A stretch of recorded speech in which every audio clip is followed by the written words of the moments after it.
boss knew she'd fire me. That's fine, the New York Times would beg to hire me.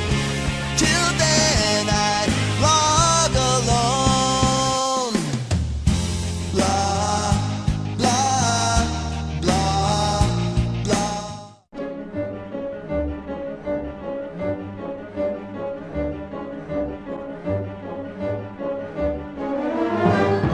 Tell you this, that you know the goals of the organization. The goal is to retire Nancy Pelosi.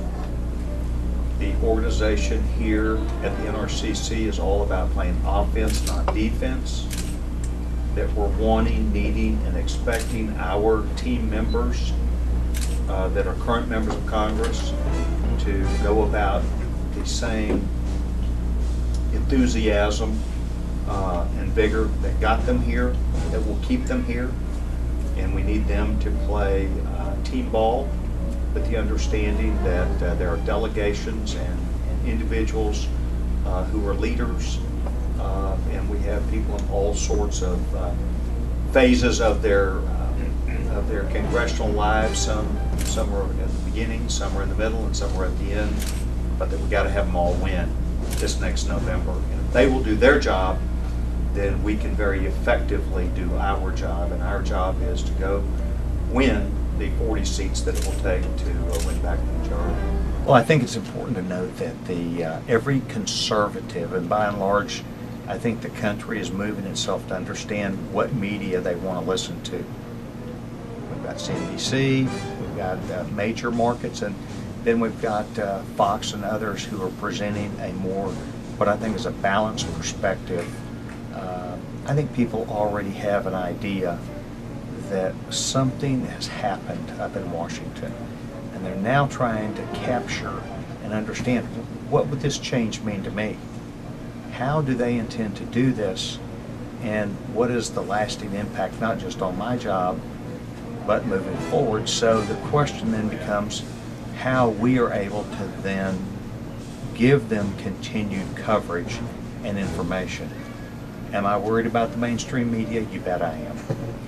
But I think also that people that want to seek out information will go to choices that they make about who will give them that information. And I think that there is a lot of new media that is specifically on topics that people want to know more about and see in-depth messaging. And so it's important that you exist. First of all, what we're trying to do is to bring more timely information of the things that are happening at the point where they are occurring. Committee interaction, votes that are taking place. Give people an understanding about what the agenda is, how processes and procedures work, and then what those outcomes would be. Certainly we are, by our own doing, taking things immediately that were on the floor and making sure that we blast those out to people. But we don't just say what somebody did, we give the ramifications behind it. We tell more about who voted and what it would mean to people.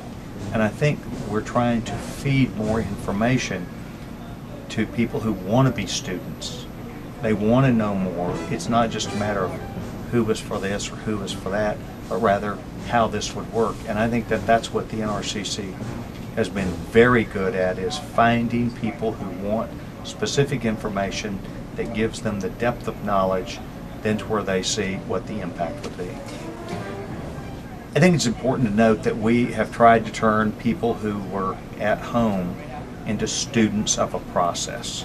And we're trying to turn them to become more not only educated, but also to understand the processes that take place. This is not something that we should just wait until the final vote is decided and it goes to the White House, the President signs the bill. We're trying to engage people early on to see that building a case, whether it be health care, whether it be the national energy tax, whether it be any other type of legislation, budget, the stimulus, that we are providing them with information of incrementally what is the decision making or what are those thought processes that go in. It's not just a matter of a final bill. There are lots of votes that take place. There are lots of ideas that either are on the floor to vote on or some that were denied. And we're trying to let people know that the Republican ideas, this is the key to this, the Republican ideas are not welcome by Nancy Pelosi.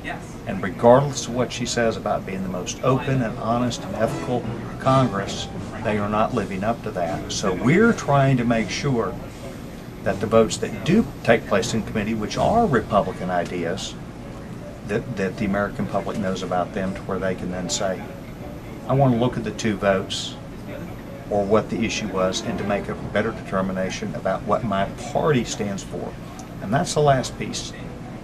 Lots of people back home that want to see their ideas do well up in Congress and want to know that there's somebody up fighting for those ideas. The Republican Party is here. We are presenting these ideas before committees, and we are losing. We are losing because they have more people on their side that are deeply committed to unions and to the philosophy of big government that Nancy Pelosi subscribes to.